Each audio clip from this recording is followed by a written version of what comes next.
ഈശോ മിശിഹായ്ക്ക് സ്തുതിയായിരിക്കട്ടെ. ഞാൻ മാണിപ്പറമ്പിലച്ചൻ. Liturgy class 60. കത്തോലിക്ക സഭയുടെ മതബോധന ഗ്രന്ഥത്തിൽ ലിറ്റർജിയെക്കുറിച്ചുള്ള 1066 ഖണ്ഡം മുതലുള്ള പാരഗ്രാഫുകളാണ് നമ്മൾ പഠിച്ചുകൊണ്ടിരിക്കുന്നത്.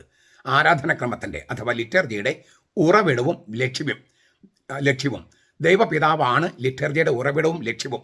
അതിപ്പോൾ നമ്മൾ ചർച്ച ചെയ്തുകൊണ്ടിരിക്കുന്നത് അത് 1077 മുതൽ 1083 വരെയുള്ള പാരഗ്രാഫുകളാണ്. അതിൽ 1079 നമ്മൾ കഴിഞ്ഞ ക്ലാസ്സിൽ പഠിച്ചു. രക്ഷാപദ്ധതി എന്ന് പറയുന്നത് അതിബൃഹത്തായ ഒരു ആശീർവാദമാണ് എന്നാണ് കഴിഞ്ഞ ക്ലാസ്സിൽ കണ്ടത്. ഈ ആശീർവാദത്തിൻ്റെ കഥയാണ് ബൈബിൾ എന്നുള്ള കാര്യമാണ് അടുത്ത പാരഗ്രാഫിൽ പറയുന്നത്. 1080 പാരഗ്രാഫ്. ആശീർവാദത്തിൻ്റെ കഥയാണ് ബൈബിൾ മുഴുവൻ. ഈ ആശീർവാദത്തിലേക്കുള്ള ദൈവത്തിൻ്റെ ആശീർവാദത്തിലുള്ള പ്രവേശനമാണ് ലിറ്റർജി. അപ്പം നമുക്ക് ഈ 1080 ഖണ്ഡം ഒന്ന് വായിച്ച് നോക്കാം. Catechism of the Catholic Church 1080. From the very beginning, God blessed all living beings, especially man and woman. The covenant with Noah and with all living things renewed this blessing of fruitfulness despite man's sin, which had brought a curse on the ground. But with Abraham, the divine blessing entered into human history, which was moving toward death, to redirect it toward life, toward its source. By the faith of the Father of all believers who embrace the blessing, the history of salvation is inaugurated. സൃഷ്ടിയുടെ ആരംഭം മുതൽ തന്നെ ദൈവം എല്ലാ ജീവജാലങ്ങളെയും വിശേഷിച്ച് പുരുഷനെയും സ്ത്രീയെയും ആശീർവദിച്ചു. മനുഷ്യന്റെ പാപം മണ്ണിനുമേൽ ഒരു ശാപം വരുത്തിയിരുന്നുവെങ്കിലും നോഹയുമായും സകല ജീവജാലങ്ങളുമായും ഉറപ്പിക്കപ്പെട്ട ഉടമ്പടി ഫലപുഷ്ടിയുടെ ഈ ആശീർവാദത്തെ പുതുക്കി സ്ഥാപിച്ചു.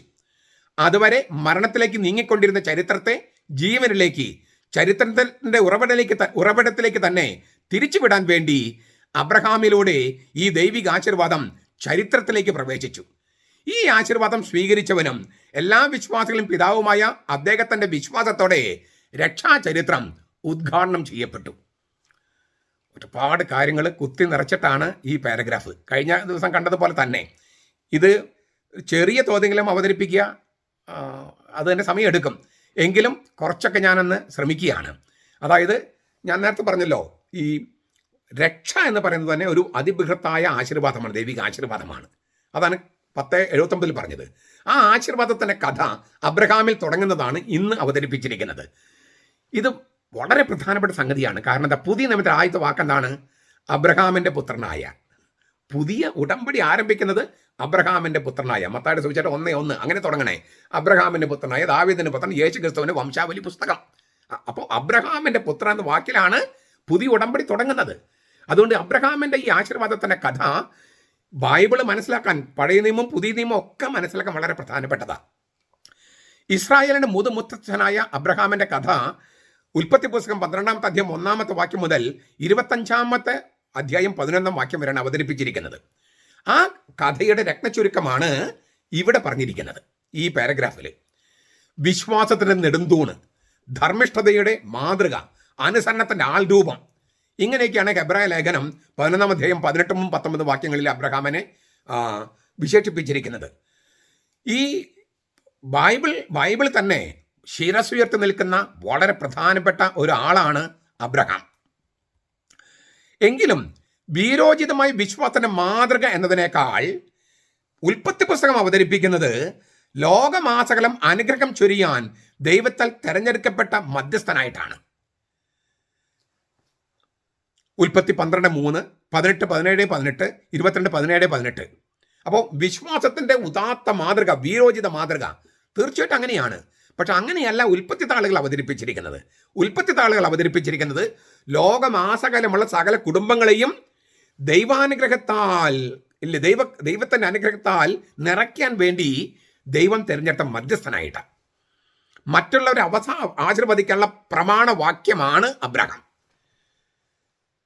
പിന്നീട് ഇസഹാക്കിനോടും യാക്കോബിനോടും ഈ ആശീർവാദമായിരിക്കുമെന്ന വാഗ്ദാനം പുതുക്കുന്നുണ്ട്.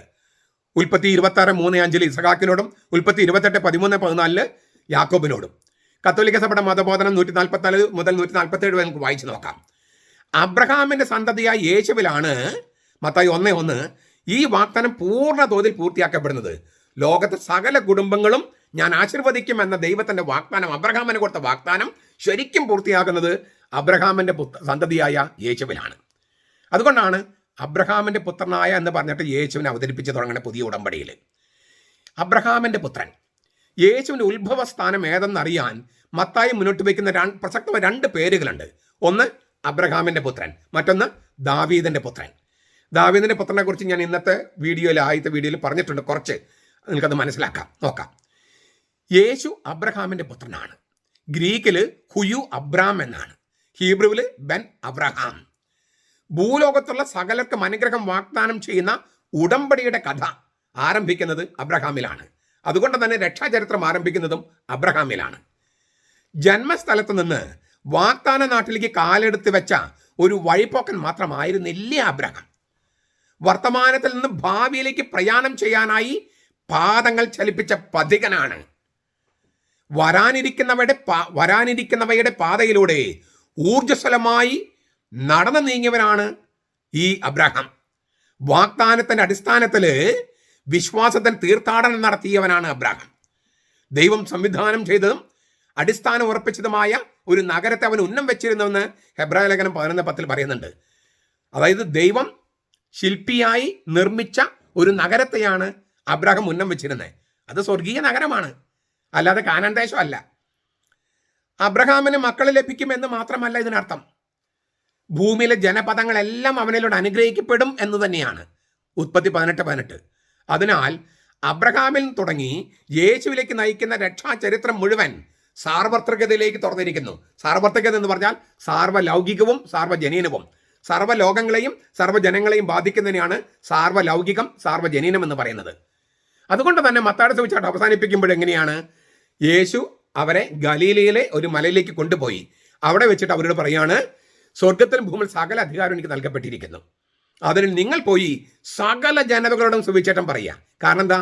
ഭൂമിയിൽ സകല കുടുംബങ്ങളും അനുഗ്രഹിക്കപ്പെടുമെന്ന് അബ്രഹാമിന് കൊടുത്ത വാഗ്ദാനം ഇപ്പോൾ എന്നിലൂടെ പൂർത്തിയായിരിക്കുകയാണ്. അത് നിങ്ങൾ എല്ലാവരും കൊണ്ട് അറിയിക്കണം. എന്നിട്ട് സ്വീകരിക്കുന്നവരെല്ലാം ഈ അനുഗ്രഹത്തിലേക്ക് കൊണ്ടുവരണം.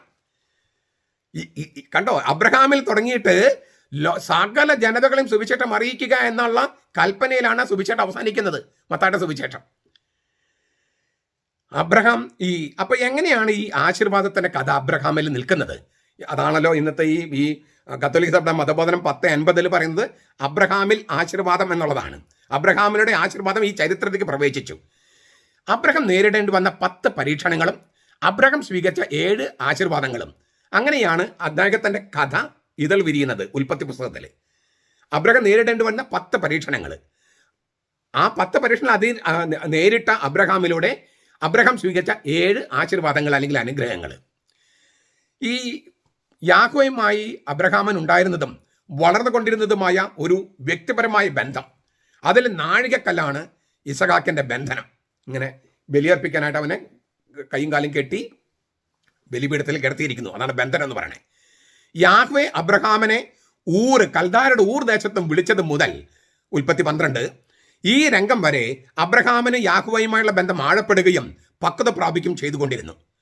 അദ്ദേഹത്തിന്റെ സമർപ്പണത്തിന് ആഴവും ശക്തിയും പരീക്ഷിക്കാൻ നേരമായിരിക്കുന്നുവെന്ന് യാഹ്വയ്ക്ക് ബോധ്യം വന്നപ്പോഴാണ് ഇസഹാക്കിന് ബലി കഴിക്കാനായിട്ട് ആവശ്യപ്പെടുന്നത്. ഉൽപ്പത്തി 22.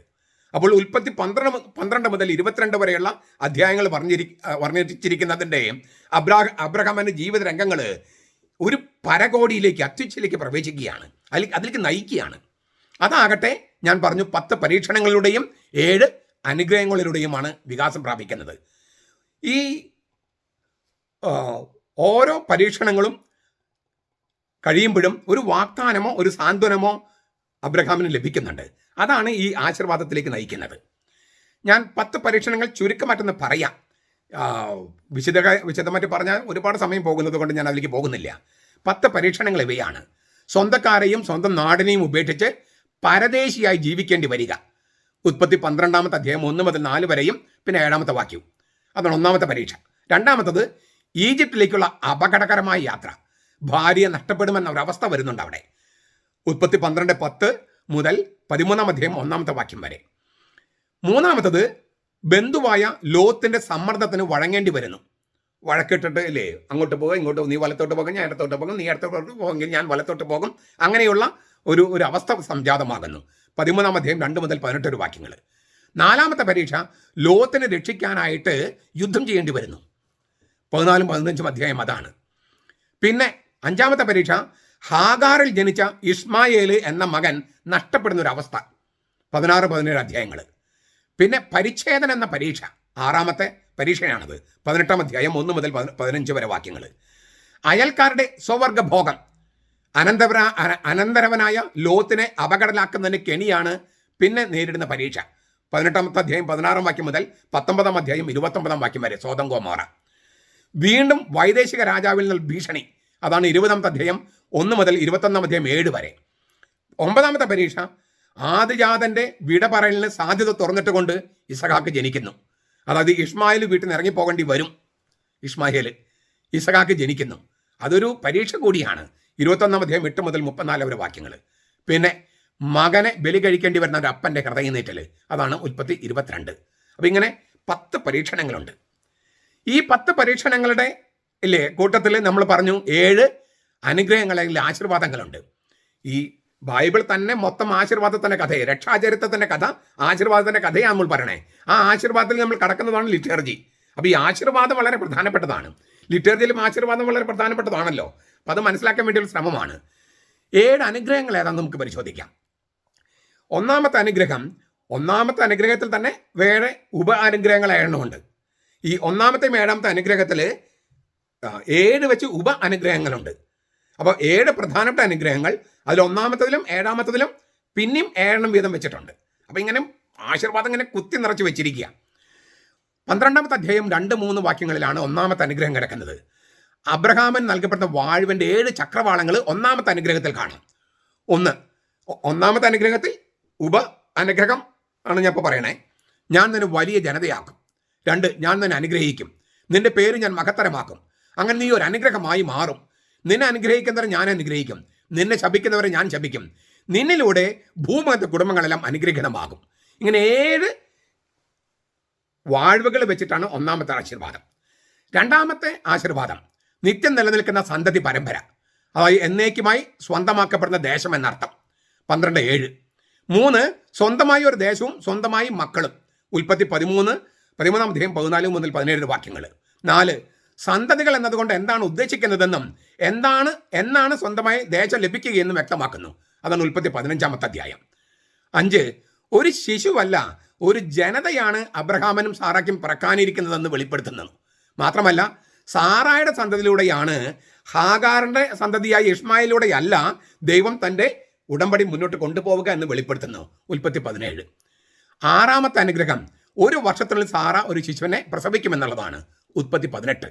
7-ാമത്തെ അനുഗ്രഹം, അതിൽ ഞാൻ പറഞ്ഞല്ലോ, അതിലും ഇങ്ങനെ 7-ാമത്തെ അനുഗ്രഹത്തിൽ 7 ഉപവാഴ്വുകളുണ്ട്. അത് നൽകപ്പെടുന്നത് 22-ാം അധ്യായം 16 മുതൽ 18 വാക്യങ്ങളിലാണ്. നീ ഏക മകനെ, പൊന്നോമന മകനെ തരാൻ പോലും മടിച്ചില്ല. ഒരു അനുഗ്രഹം വേണ്ടി പറയാണ്. 2, ഞാൻ എൻ്റെ നാമത്തിൽ തന്നെ സത്യം ചെയ്ത് ശപഥം ചെയ്യുന്നു. ദൈവത്തിൻ്റെ നാമത്തിൽ തന്നെ സത്യം ചെയ്ത് ശപഥം ചെയ്യുന്നു. ഞാൻ നിന്നെ സമൃദ്ധമായി അനുഗ്രഹിക്കും. 3, 4, നിന്റെ സന്തതികൾ ഞാൻ അത്യധികം വർദ്ധിപ്പിക്കും. 5, നിന്റെ സന്തതി ശത്രുവിൻ്റെ നഗര കവാടങ്ങൾ പിടിച്ചെടുക്കും. 6, നീ എൻ്റെ വാക്ക് അനുസരിച്ചു. 7, നിന്റെ സന്തതിയിലൂടെ ലോകത്തിലെ ജനതകളെല്ലാം അനുഗ്രഹിക്കപ്പെടും. ഈ 10 പരീക്ഷണങ്ങളോട് അവതരിപ്പിക്കപ്പെടുന്ന അബ്രഹാമിന്റെ കഥയെ നമുക്ക് വേണമെങ്കിൽ 4 ഘട്ടമായിട്ട് ചുരുക്കാം. 4 ഘട്ടം. 1, പിതൃഭൂമി ഉപേക്ഷിക്കാനും യാഹ്വയെ കാണിച്ചു തരുന്ന ദേശം ലക്ഷ്യമാക്കി ഇറങ്ങിത്തിരിക്കാനും ആവശ്യപ്പെടുന്നിടത്താണ് അദ്ദേഹത്തിൻ്റെ കഥ തുടങ്ങുന്നത്. എവിടേക്കാണ് പോകേണ്ടതെന്ന് അറിയാതെ തന്നെയാണ് അദ്ദേഹത്തിൻ്റെ പുറപ്പാട്. ഉൽപ്പത്തി 12:1-2, ഹെബ്രായ ലേഖനം 11:8. 2, തൻ്റെ ആടുമാണിൽ ചിലത് ബലി കഴിക്കാൻ ദൈവം ആവശ്യപ്പെടുന്നു. ഉൽപ്പത്തി 15-ാമത്തെ അധ്യായം 9 മുതൽ 10 വരെ വാക്യങ്ങൾ. അബ്രഹാം അങ്ങനെ ചെയ്തപ്പോൾ അദ്ദേഹത്തിൻ്റെ മനസ്സിലെ സന്ദേഹ കനലുകൾ അകറ്റുന്നതിനായി വാഗ്ദാനത്തെ ഒരു ഉടമ്പടിയായിട്ട് ദൈവം ഉയർത്തുകയാണ്. ആദ്യം വാക്ക് കൊടുത്തു, പിന്നെ വാഗ്ദാനമായി, പിന്നെ ഉടമ്പടിയായിട്ട് അതിനെ ഉറപ്പിക്കുകയാണ്. ഉൽപ്പത്തി പുസ്തകം 15-ാമത്തെ അധ്യായം 18 മുതൽ 20 വാക്യങ്ങൾ. 3-ാമത്തെ ഘട്ടം എന്ന് പറയുന്നത് ജനനേന്ദ്രിയത്തിൻ്റെ, അബ്രഹാമിൻ്റെ ജനനേന്ദ്രിയത്തിൻ്റെ അഗ്രചർമ്മം, ലിംഗത്തിൻ്റെ അഗ്രചർമ്മം ഛേദിച്ചുകൊണ്ട് പരിച്ഛേദനം ചെയ്യാൻ 90 വയസ്സുള്ള അബ്രഹാമിനോട് പറയുകയാണ്. അതായത് തൻ്റെ തന്നെ ശരീരത്തിലെ ഒരു ഭാഗം ബലി കഴിക്കാനാണ് അബ്രഹാമിന് ദൈവം പറഞ്ഞത്, ആവശ്യപ്പെട്ടത്. പരിച്ഛേദനത്തിൻ്റെ അർത്ഥം അതായിരുന്നു. തൻ്റെ തന്നെ ശരീരത്തിലൊരു ഭാഗം ബലി കഴിക്കുക. ലിംഗത്തിൻ്റെ അറ്റം ഇല്ലേ, ഇപ്പം നമ്മൾ മുസ്ലിം സമുദായവും യഹൂദരൊക്കെ ചെയ്യുന്നത് പോലെ സുന്നത്തെന്ന് പറയില്ലോ, ഈ പരിച്ഛേദനം അല്ലെങ്കിൽ സർക്കംസിഷൻ എന്ന് പറയുന്ന ജനനേന്ദ്രിയത്തിൻ്റെ അറ്റം ഛേദിച്ച് കളയുക. ഉടമ്പടിക്ക് ശരീരത്തിൽ അടയാളം എന്നാണ് പറഞ്ഞത്. പക്ഷേ ശരീരത്തിലൊരു ഭാഗം ഛേദിച്ച് കളയാനാണ് ആവശ്യപ്പെടുന്നത്, ബലി കഴിക്കാനാണ് ആവശ്യപ്പെടുന്നത്. ഉൽപ്പത്തി 17:1-21 വാക്യങ്ങൾ. അവസാനം തൻ്റെ മകനെ, തൻ്റെ ഏക മകനെ, തൻ്റെ പ്രിയപ്പെട്ട മകനെ, തൻ്റെ ഏക അവകാശിയായ ഇസഹാക്കിന് ബലി കൊടുക്കാൻ ദൈവം ആവശ്യപ്പെടുന്നു. മുൻപ് ദൈവവും അബ്രഹാമും തമ്മിലുള്ള ഉടമ്പടിയുടെ സമയത്ത് ജീവൻ ജാമ്യമായി കെട്ടിവെക്കാൻ തയ്യാറാകാതിരുന്ന അബ്രഹാമിൻ്റെ കഥ ഉൽപ്പത്തി 15:17 കാണുന്നുണ്ട്. ഇപ്പോൾ അവൻ ഏറ്റവും സ്നേഹിക്കുന്ന മകൻ്റെ ജീവൻ തന്നെ പണയപ്പെടുത്താൻ ആവശ്യപ്പെടുകയാണ്. അതായത് ഉടമ്പടി ചെയ്യുന്നത് പല തരത്തിലാണ്. ഒരു ആട്ടിടയന്മാർ ഉടമ്പടി ഉറപ്പിക്കുന്നത് മൃഗങ്ങളെ രണ്ടായിട്ട് ഇങ്ങനെ പകത്ത് ഉടമ്പടി ചെയ്യാനുള്ള കക്ഷികൾ അപ്പുറത്തപ്പുറത്ത് നിന്ന് അങ്ങോട്ടും ഇങ്ങോട്ടും നടക്കണം ഇതിൻ്റെ ഇടയിൽ കൂടെ. അങ്ങനെ സമയം വന്നു, ദൈവം അങ്ങോട്ട് നടന്നെങ്കിലും അബ്രഹാം ഇങ്ങോട്ട് നടന്നില്ല. ഉൽപ്പത്തി 15:17 ദൈവം തീനാവുകളുടെ രൂപത്തിൽ ഈ ബലിവസ്തുക്കളുടെ ഇടയിലൂടെ നടന്നു. ജീവൻ പണയം വെക്കുന്നതിന് തുല്യമാണത്. അബ്രഹാം ജീവൻ പണയം വെക്കണമായിരുന്നു, ഇങ്ങോട്ട് നടക്കണമായിരുന്നു, പണയം വെച്ചില്ല. അന്ന് ജീവൻ പണയം വെക്കാൻ മടിച്ച അബ്രഹാം ഇപ്പോൾ മകൻ്റെ ജീവൻ പണയം വെക്കുകയാണ്. ഈ 112 വയസ്സുള്ള ഒരാൾ മരിക്കണമെന്ന് പറഞ്ഞെങ്കിൽ ചിലപ്പം സന്തോഷത്തോടെ മരിച്ചേനെ. 12 വയസ്സുള്ള മകൻ, അതും ഏക മകൻ, അവകാശിയായ മകൻ, അവനിലൂടെ ഭൂമിത്തെ സകല ജനങ്ങളും അനുഗ്രഹിക്കപ്പെടുന്ന ഒരു വാഗ്ദാനം നിലനിൽക്കെ അവനെ കൊല്ലാനായിട്ട് ആവശ്യപ്പെടുമ്പോൾ ഒരപ്പൻ്റെ മനസ്സിലൂടെ കടന്നു പോകുന്ന വേദന ചിന്തിക്കാൻ പറ്റുമോ? ഒരപ്പനോട് ഇതിലും വലിയൊരു ബലി ആവശ്യപ്പെടാനില്ല. വയസ്സകാലത്ത് കിട്ടിയ മകൻ മാത്രമല്ല ഇസ്ഹാക്ക്, അവനിലൂടെ ആകാശ നക്ഷത്രങ്ങളെ പോലെയും കടലോട്ട് മണൽത്തരി പോലെയും മക്കളുണ്ടാകുന്ന വാഗ്ദാനം നിലനിൽക്കുന്നു. അതെങ്ങനെ നടക്കും? അവന് ബലി കൊടുത്താൽ നിന്റെ സന്തതിയിലുള്ള ലോകത്തെ കുടുംബങ്ങളെ മുഴുവൻ ഞാൻ അനുഗ്രഹിക്കും എന്ന യാഹ്വയുടെ വാക്ക് എങ്ങനെ പാലിക്കപ്പെടും? അതെ, ഇസഹാക്കുമായി ബന്ധപ്പെട്ട എല്ലാ വാക്കുകളും വാഗ്ദാനങ്ങളും ഉടമ്പടികളും ഈ അടുക്കി വെച്ചിരിക്കുന്ന വിറകിനോട് ബന്ധിക്കപ്പെട്ട് യാഗപീഠത്തിൽ കിടക്കുകയാണ്. ഈ ഇസഹാക്കിനെ ബന്ധിച്ച് കിടക്കുമ്പോൾ ഇപ്പൊ കുരിശിൽ ബന്ധിക്കപ്പെട്ട് കിടക്കുന്ന ഈശോയുടെ പൂർവ്വരൂപം നമ്മൾ കാണുന്നില്ലേ? എല്ലാം അവസാനിച്ചെന്ന് വിചാരിച്ചിട്ടാണ് അവനെ കൊന്ന് കുരിശിൽ കെട്ടിതൂക്കിയത്. എല്ലാം അവസാനിച്ചെന്നാണ്. പക്ഷേ ഈ ഇസഹാക്കിന് ഈ വാക്കുകൾ ഞാൻ ഒന്നുകൂടി പറയട്ടെ. ഇസഹാക്കുമായി ബന്ധപ്പെട്ട എല്ലാ വാക്കുകളും വാഗ്ദാനങ്ങളും ഉടമ്പടികളും ഇത് അടുക്കി വെച്ചിരിക്കുന്ന വിറകിനോട് ബന്ധിക്കപ്പെട്ട് യാഗപീഠത്തിൽ കിടക്കുന്നു. അതാണ് ഇസഹാക്കിന്റെ ബന്ധനം. കുരിശിൽ ഇല്ലേ തടിയോട് ചേർത്ത് തുളച്ച് ആണികൾ കൊണ്ട് ബന്ധിച്ച ആ കർത്താവിൻ്റെ പൂർവ്വരൂപമാണ് ഈ യാഗപീഠത്തിൽ കിടക്കുന്ന ഇസഹാക്ക്. അപ്പോഴും ഒരു വചനമുണ്ട്. ഈ ഇസഹാക്ക് അപ്പനോട് ചോദിച്ചൊരു വാക്ക്. 3-ാം ദിവസം ഇസഹാക്ക് അപ്പനോട് ചോദിച്ചു, അപ്പ വിറകെടുത്തു, കത്തിയെടുത്തു, തീയെടുത്തു, ആട്ടിൻകുട്ടി, ബലി കഴിക്കപ്പെട്ട ആട്ടിൻകുട്ടി എവിടെ? അതിന് അബ്രഹാം പറഞ്ഞ മറുപടി യാഹ്വേ ഇരേ എന്നാണ്, കർത്താവ് തരും മകനെ. ആ വചനം പൂർണ്ണമായിട്ട് എങ്ങനെയാണ്? കർത്താവ് തന്നെ ബലിക്കുള്ള കുഞ്ഞാടിനെ തരും. The lord himself will provide the lamb for the sacrifice എന്നാണ്. കർത്താവ് തന്നെ ബലിക്കുള്ള കുഞ്ഞാടിനെ തരും. പക്ഷേ ഹീബ്രുവിൽ അത് വേറെ തരത്തിലും തർജ്ജമ ചെയ്യാം. ഹീബ്രുവിൽ അങ്ങനെ അർത്ഥമുണ്ട്. കർത്താവ് തന്നെ ബലിക്കുള്ള കുഞ്ഞാടായി തരും. കർത്താവ് തന്നെ ബലിക്കുള്ള കുഞ്ഞാടായി തരും. കർത്താവ് തന്നെ ബലിക്കുള്ള കുഞ്ഞാടിനെ തരുമെന്നല്ല, കർത്താവ് തന്നെയാണ് ബലിക്കുള്ള കുഞ്ഞാടായി തരിക. കർത്താവ് തന്നെ കുഞ്ഞാടായി വരും. ഇടയൻ തന്നെ കുഞ്ഞാടായി വരും. അതാണ് ഈ ഇസഹാക്ക് ചോദിച്ച ചോദ്യത്തിന് അബ്രഹാം കൊടുത്ത മറുപടി. അന്ന് അബ്രഹത്തിന് കൃത്യമായിട്ട് മനസ്സിലായില്ലായിരുന്നു. ഈ പ്രവചനങ്ങളൊക്കെ അങ്ങനെയാണല്ലോ, അന്ന് അവർക്ക് മുഴുവൻ മനസ്സിലായില്ല. ചരിത്രത്തിൽ സംഭവിച്ചു കഴിഞ്ഞപ്പോഴാണ് പ്രവചനത്തിന് അർത്ഥം മനസ്സിലായത്. ഇതും അങ്ങനെ തന്നെ. കർത്താവ് തന്നെ ബലിക്കൽ കുഞ്ഞാടായി വന്നു, കുരിശിലേറി. അപ്പോൾ അവനിലൂടെ, ഈ അബ്രഹാമിന്റെ സന്തതിയായ ഈശോയിലൂടെ, ഇസഹാക്കിലൂടെ കുറച്ച് കാര്യങ്ങൾ പൂർത്തിയായത് ഈ യേശു ക്രിസ്തുവിലൂടെ ലോകത്തെ സകല ജനതകളും അനുഗ്രഹിക്കപ്പെടും. ഈ അനുഗ്രഹത്തിൻ്റെ കഥ, അതാണ് രക്ഷയുടെ കഥ, ഉടമ്പടിയുടെ കഥ. അതാണ് ലിറ്റർജിയിൽ അനുഷ്ഠിക്കപ്പെടുന്നത്. അതുകൊണ്ട് ഈ അന്ത്യത്താഴത്തിൻ്റെ ഓർമ്മയാണ്, കുരിശിൽ ബലിയുടെ ഓർമ്മയാണ് എന്നെല്ലാം പറഞ്ഞ് കുർബാനയെയും ലിറ്റർജിയും ഒക്കെ ഇങ്ങനെ ലഘൂകരിക്കരുത്. അങ്ങനെ ചുരുക്കി പറഞ്ഞാൽ ഈ രക്ഷയുടെ കഥയൊന്നും മനസ്സിലാക്കാതെ വരും. ഇതുകൊണ്ടാണ് ഈ വിരി വേണമെന്ന് പറയുമ്പോൾ അത് ചങ്ങനാശ്ശേരിക്കാരുടെ ഒരു അഭിമാന പ്രശ്നമൊന്നുമല്ല. കർത്താവ് എന്നെ അടക്കം ചെയ്ത് ഇല്ലേ, കർത്താവിനെ അടക്കം ചെയ്യപ്പോൾ ഉണ്ടായ ചില സംഗതികൾ 27-ാമത്തെ അധ്യായം മത്തായിയുടെ സുവിശേഷം 27-ാമത്തെ അധ്യായത്തിൽ പറയുന്നുണ്ട്. അവൻ മരിച്ച് പാതാളങ്ങളിൽ ചെന്നപ്പോൾ പല വിശുദ്ധരുടെയും ആത്മാക്കൾ ഉയർപ്പിക്കപ്പെട്ടു. അവര് യേശു ഉത്ഥാനത്തിന് ശേഷം അവര് നഗരങ്ങൾ പലർക്കും പ്രത്യക്ഷപ്പെട്ടു. അപ്പൊ കർത്താവിന്റെ മരണം, പാതാളത്തിലേക്കുള്ള ഇറക്കം, വിശുദ്ധരുടെ ഉയർപ്പ്, പിന്നെ ആ വിശുദ്ധരെയും കൂട്ടിക്കൊണ്ടാണ് അവൻ സ്വർഗത്തിലേക്ക് വരുന്നത്.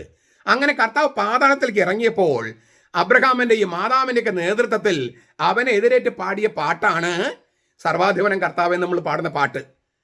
അവനോടുകൂടി, അതായത് കർത്താവ് ഈ വിശുദ്ധരോട് കൂടിയാണ് ഉയർത്തത്. ഇത് മത്തായിയുടെ സുവിശേഷം 27-ാമത്തെ അധ്യായത്തിൽ കിടക്കുന്ന കാര്യം ഞാൻ പറയണേ.